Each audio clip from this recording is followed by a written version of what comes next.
Magandang araw mga bata! Narito ngayon ang follow-up video ng tinalakay natin kaninang umaga.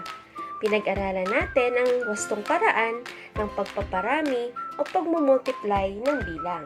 Ating babalikan kung paano nga natin pinaparami ang multiplication sentence na walang regrouping at may regrouping. Narito ngayon sa inyong harapan ang multiplication sentence na 31 times 4. Paano nga natin ito ulit uumpisahan?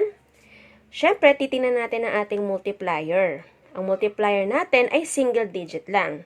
At ito ay ating pararamihin sa bawat digit ng ating multiplicand simula sa isahan, papuntang sampuan, o kung may mga kasunod pang digit nito sa ating multiplicand. Umpisahan natin sa 4 times 1. Ilan ang 4 times 1? Kung ang sagot mo ay 4, tama ka. Ngayon, hindi pa dyan natatapos ang ating pagpaparami dahil meron pang kasunod na digit sa ating multiplicand.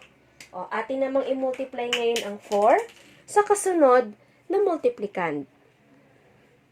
Ito ay ang 4 times 3. Ano ang sagot sa 4 times 3? Kung ang sagot mo ay 12, tama ka. At ito ngayon ang ating product, 124. Laging tatandaan na kapag naglalagay tayo ng product, dapat ito ay katapat ng place value ng ating multiplicand. Kaya ang sagot na 4 kanina ay nakatapat ng isahan at ang sagot na 12 ay katapat naman ng nasa sampuan. O ngayon, subukan mo ang kasunod na multiplication sentence na ipapakita ko. Maaari kang kumuha ng show me board o kaya ng papel para subukang sagutan. Darito ngayon ang kasunod na multiplication sentence na gusto kong sagutan mo. 62 times 3. Tandaan, ang multiplier ay pararamihin muna natin sa ones digit ng multiplicand, 3 times 2. Itatapat mo ang sagot dito sa ones place value. Kasunod ay ang 3 times 6 at dapat ang sagot ay katapat sa sampuan. Subukan mo nga sa iyong show me board o papel.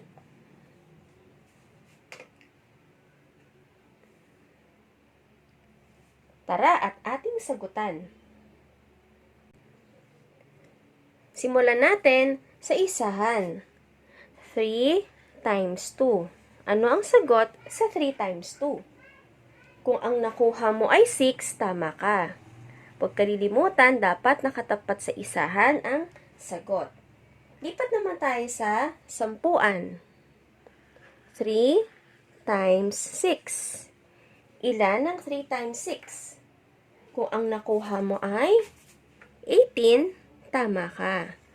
At ang product natin ay 186. Kung ganyan ang nakuha mo, magandang simula yan para mas matutunan mo ang kasunod na halimbawang ipapakita ko. Narito ngayon ang isa pang multiplication sentence na kung saan kinakailangan nating mag-regroup. Ito ay ang 76 times 4. Katulad din ng pamamaraan natin kanina, una nating pararamihin ang nasa isahan ng ating multiplicand. 4 times 6. Ilan ang 4 times 6? Tama, yan ay 24. Pero, hindi natin pwedeng ilagay ang 2-digit na sagot sa baba dahil meron pa tayong kasunod na imumultiply. Kaya anong gagawin natin sa 2 ng 24? Kung ang sagot mo ay ating ire-regroup o i-carry, tama ka. I-carry natin ito sa kasunod na place value. Dito sa sampuan na 7. Ngayon, ituloy natin ang ating pagmumultiply. 4 times 7. Ilan ang 4 times 7? Kung ang sagot mo ay 28, tama ka. Pero, hindi muna natin isusulat ang 28 kasi meron tayong naka-regroup or carry na 2. Kaya ang sagot na 28 ay idadagdag natin sa naka-carry na 2. Ilan ang 28 plus 2? Kung ang sagot mo ay 30, tama ka. Kaya ang ating product ay 304. Ganyan natin nire-regroup o kini-carry kapag ang minumultiply natin ay may regrouping. Ililipat lang natin sa taas ng kasunod na place value. Ngayon kung meron niyang hundreds o thousands place at kinakailangan mag-regroup, ililipat lang natin sa taas ng kasunod na place value. O ngayon, subukan mo namang ikaw ang mag-multiply na ipapakita ko. O ngayon, subukan mong sagutan ang 325 times 7. O wag malilito kahit nadagdagan ng multiplican natin. Simple lang, ang ating multiplier ay imumultiply natin isa-isa sa isahan ng ating multiplicand. Pagkatapos niyan, ay sunod mo namang imumultiply sa sampuan. At pag natapos sa sampuan, ay ang kasunod naman ay ang ating sandaanan dahil meron tayong sandaanan. Subukan mong paramihin ang ating multiplier mula sa bawat digit ng multiplicand. Tingnan ko nga kung pareho tayo ng sagot. Unahin natin si 7 times 5. Ilan ang 7 times 5? Kung ang sagot mo ay 35, tama ka. Ngayon, hindi natin pwedeng ilagay pareho si 35 kasi may kasunod pang imumultiply. Kaya ang gagawin kay 3 ay ire-regroup natin sa sampuan. Pareho ba tayo ng nakuha tamang sagot? O ngayon, punta tayo sa 7 times 2. Ilan ang 7 times 2? Kung ang sagot mo ay 14, tama ka. Pero hindi pa tapos kasi may nakaregroup na 3. Kaya yung 14, dadagdagan natin ng 3. At ilan ang makukuha natin? Kung ang sinulat mo ay 17, tama ka. Pero hindi ulit ilalagay ng kumpleto si 17 kasi may kasunod pa. Kaya yung 1 ng 17 natin, ire-regroup natin sa sandaanan. O ngayon, i-multiply na ulit natin ang 7. 7 times 3. Ano ang nakuha mong sagot? Kung ang nakuha mo ay 21, tama ka ulit. Pero hindi pa tapos kasi may nakaregroup pa sa taas. Kaya ang sagot na 21, dadagdagan natin ng isa. Ano ang magiging product na natin? Kung ang nakuha mo ay 22, tama ka ulit.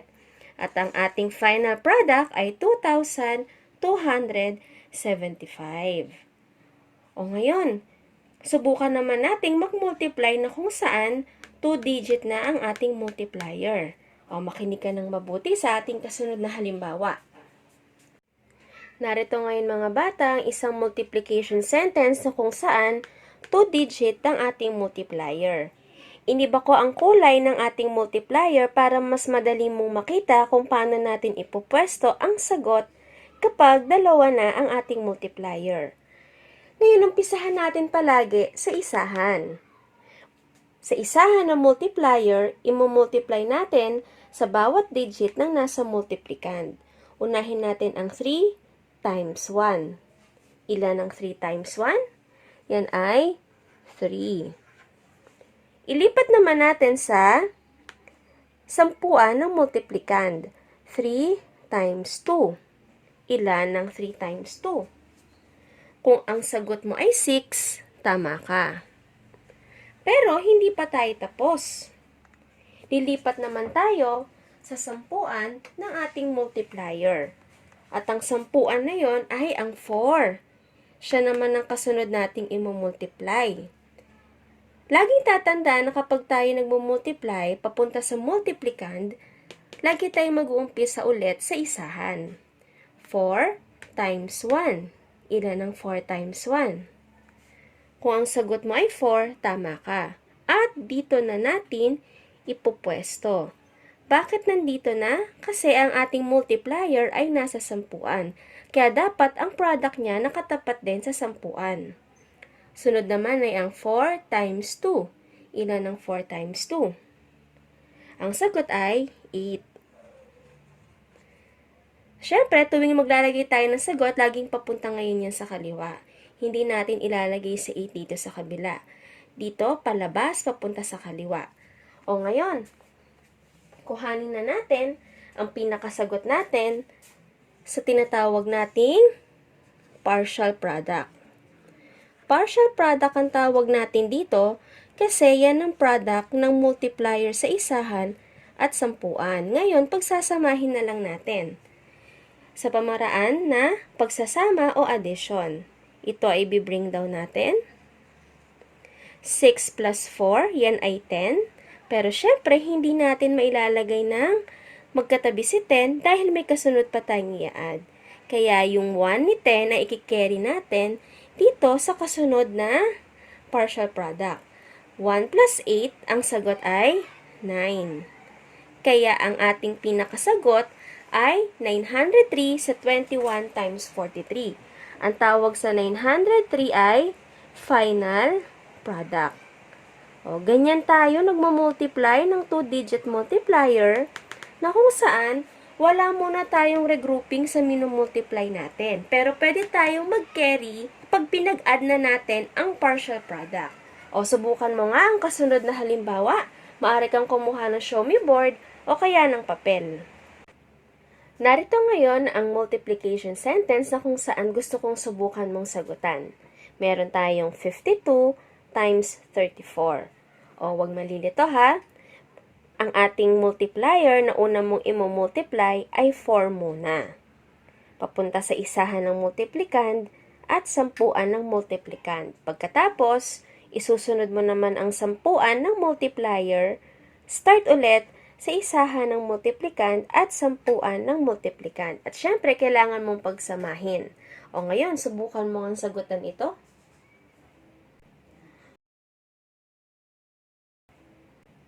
Suriin ko nga kung pareho tayo ng sagot. Unahin natin ang multiplier na 4 papunta sa isahan at sampuan ng ating multiplicand. 4 times 2, ano ang nakuha mong sagot? Kung yan ay 8, tama ka. O, lipat tayo sa sampuan ng multiplicand. 4 times 5.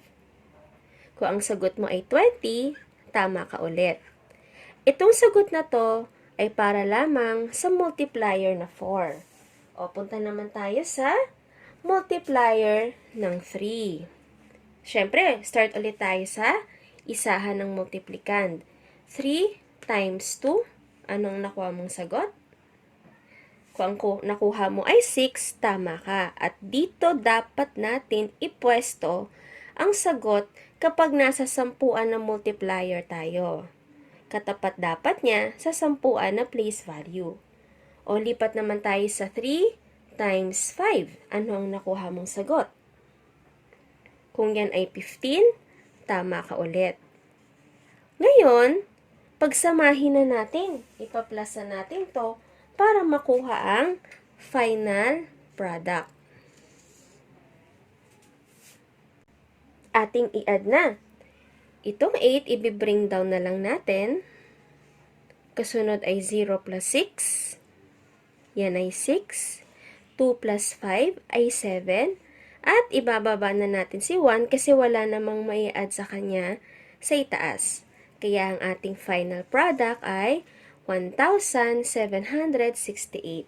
Kung yan ang nakuha mong sagot, good job ka dahil ang susunod na halimbawang ipapakita ko ay may regrouping na sa ating 2-digit multiplier. Narito ngayon ang kasunod na multiplication sentence na kung saan may regrouping na tayong gagawin. Unahin natin syempre ang ating multiplier na nasa isahan, 6 times 7. Ang 6 times 7, ang sagot ay 42. Pero syempre, hindi natin mailalagay ng buo si 42 dahil may kasunod pa. Kaya i-carry natin si 4. O ngayon, na-carry na natin siya o na-regroup sa 3. Sunod na nating i-multiply ang sampuan. 6 times 3 ay 18. Pero, may nakaregroup sa kanyang 4 kaya dadagdagan natin ng 4 ang 18. Ano ang sagot sa 18 plus 4? Yan ay 22. O ngayon, natapos na tayo sa ating multiplier na isahan. Lilipat naman tayo mga bata sa multiplier ng sampuan. At ito ang 5. Umpisahan ulit natin sa multiplikan ng isahan. 5 times 7. Ano ang sagot? Tama, yan ay 35. At dito natin itatapat sa ibaba ng sampuan. At hindi natin mailalagay si 35 dahil may kasunod pang imumultiply. Kaya ang 3 ni 35 ay ire-regroup natin sa taas ng kasunod na imumultiply na nasa sampuan. Dito natin siya ipapatong sa ibabaw. O ngayon, i-multiply na natin. 5 times 3, ang sagot ay 15. Pero hindi pa tapos kasi meron tayong nakaregroup na 3 sa ating 10 multiplier. Kaya ang 15 plus 3, ang sagot ay 18. At dito natin ipupwesto sa katabi ng 5. O ngayon, yan na ang ating partial product. Kaya pagsasamahin na natin. Ano ngayon ang ating final product? So, i-bring down natin si 2. 2 plus 5 ay 7. 2 plus 8 ay 10. At hindi natin pwedeng ibaba si 10 kasi may kasunod pa. Kaya i-carry natin dito sa kasunod nating i-add. 1 plus 1 ay 2. Kaya ang ating final product ay 2,072. So, ganyan mga bata ang pagpaparami ng 2-digit multiplier na kung saan kinakailangan nating mag-regroup. Kung mapapansin mo, hindi pwedeng magtabi ang nakaregroup na digit galing sa isahan na multiplier at sampuan na multiplier. O sige, ikaw naman ang sumubok mag-multiply gamit ang iyong show me board o papel. Narito ang multiplication sentence mga bata na 69 times 23. O sige nga, subukan mong i-multiply ito. Huwag kalimutang mag-regroup or carry sa kasunod na place value kung kinakailangan. Umpisahan mo muna sa ating multiplier na 3. Papunta sa 9, multiply sa 6. Pagkatapos, isunod mo naman ang multiplier na 2, start ulit sa isahan ng multiplicand at sampuan nito. O ngayon, pagkumparahin natin kung pareho tayo ng nakuhang sagot. Unahin natin ang ating multiplier sa isahan, 3 times 9.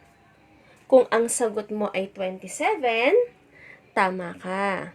Pero syempre, hindi pwedeng ibaba pareho dahil may kasunod pa, kaya i-carry natin sa kasunod na imumultiply.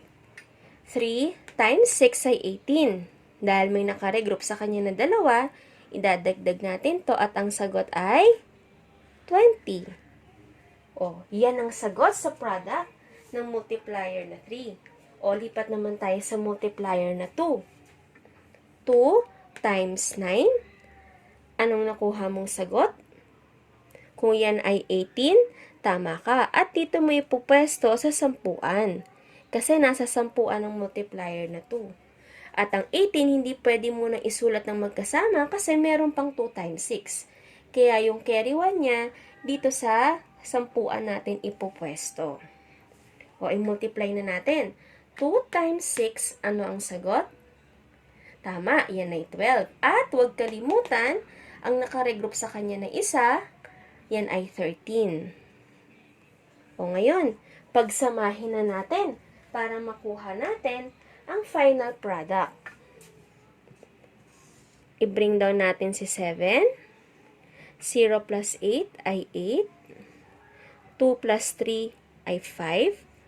At i-bring down natin si 1.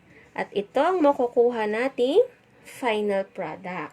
So, ganyan natin minumultiply kapag may 2-digit multiplier. Huwag kalilimutang mag-regroup kung kinakailangan. Ngayon naman ay magtungo tayo sa huling bahagi ng ating pinag-aralan kanina na kung saan ay pagpaparami sa multiples ng 10, 100, at 1,000. O, napakadali lang nito mga bata. Ilan bang 0 meron sa 10? Meron tayong isa. Ilang 0 meron sa 100? Meron tayong 2. At sa 1,000 ay meron tayong 3. Bakit ko tinatanong yon? Dahil yun lamang ang gagawin natin na kung saan ililipat natin kung ilang zero meron at yung matitira ay ang ating imamultiply. O sige, subukan natin at tingnan mo kung paano natin gagawin. Unahin natin ang 8 times 10. Ilang zero meron sa 8 times 10? Tama, meron tayong isang zero. Kaya yung isang zero, ililipat na natin dito. Ano ang natirang imumultiply? Ito ay 8 times 1. Ilan ang 8 times 1? Tama, yan ay 8. At itatabi lang natin sa 0 na nilipat natin. Kaya ang sagot sa 8 times 10 ay 80. O ganun din kapag nasa 100 na. Ilang 0 meron sa 8 times 100? Isa, dalawa. Kaya ililipat natin yung dalawang 0 na yon dito sa ating product. At ang naiwan ay ang matitirang imumultiply natin. Ilan ulit ang 8 times 1? Tama, yan ay 8. Kaya itatabi natin dito sa nilipat nating dalawang 0. Kaya ang product ng 8 times 100 ay 800. O, subukan naman natin sa 1,000. Ilang 0 meron ng 1,000? Meron itong tatlong 0. Kaya yung tatlong 0, ililipat na natin dito sa product natin. At ang natira ay siyang imumultiply na lang natin. 8 times 1 ulit. O, ano ang sagot dyan sa 8 times 1? Tama, yan ay 8 ulit. Kaya ang sagot sa 8 times 1,000 ay 8,000. O ganyan lang kasimple kapag tayo nagmumultiply ng multiples ng 10, 100 at 1,000. Kung ilang 0 meron nito, ililipat lang natin sa product. At ang may iwan, ang siyang imumultiply natin. O, subukan naman natin sa ibang multiples ng 10, 100 at 1,000. Narito ngayon ang isa pang mga halimbawa ng multiplication sentence na may multiples ng 10, 100 at 1,000. O, subukan mong sagutan ang 2 times 40. Gaya na sabi ko kanina, kung ilang 0 na nakikita mo, ililipat mo lang agad to sa product nito. O, ngayon, subukan natin sagutan kung pareho tayo ng nakuha. Meron tayong isang 0, kaya ililipat na natin to sa product. Ngayon, ang naiwan ay 2 times 4. Ano ang sagot ng 2 times 4? Tama, yan ay 8. Kaya ang product natin ay 80. O, lipat naman tayo sa 3 times 700. O, ilipat mo na yung dalawang 0 nakikita mo. Ayan, so ito na ang ating dalawang 0 mula sa multiplier na 700. Ano ang naiwan? Ang naiwan ay 3 times 7. Yan na lang yung multiply natin. Ano ang sagot? Tama, yan ay 21 at itatabi lang natin sa dalawang 0 na nilipat natin. Ganyan nakabilis na kuha natin ng product. O, ilipat naman natin sa 5 times 3,000. O, ilipat mo na yung tatlong 0 nakikita mo. At yung naiwan na 5 times 3, ang siya na lang imumultiply mo. Ano ang nakuha mong sagot? Kung ang sagot mo ay 15,000, tama ka. At dito tayo sa huli. Paano kung may 0 sa ating multiplicand? Anong gagawin natin? Simple lang, gaya nga nasabi ko kanina, lahat ng 0 na nakikita mo sa dulo ng digit natin ay ililipat na natin agad sa product. So, meron tayong tatlong 0. At ano ang naiwang number? Ang naiwan ay 6 at 4. O, yan na lang yung multiply mo. Kaya, ang sagot nito ay 24,000. So, ganyan lang kabilis kumuha ng sagot kapag ito ay multiples ng 10, 100, at 1,000. At kung meron ka pa rin hindi naunawaan at naguguluhan ka pa rin sa nileso natin, pwede mong balik-balikan ng video na to. Hanggang sa muli mga bata, salamat!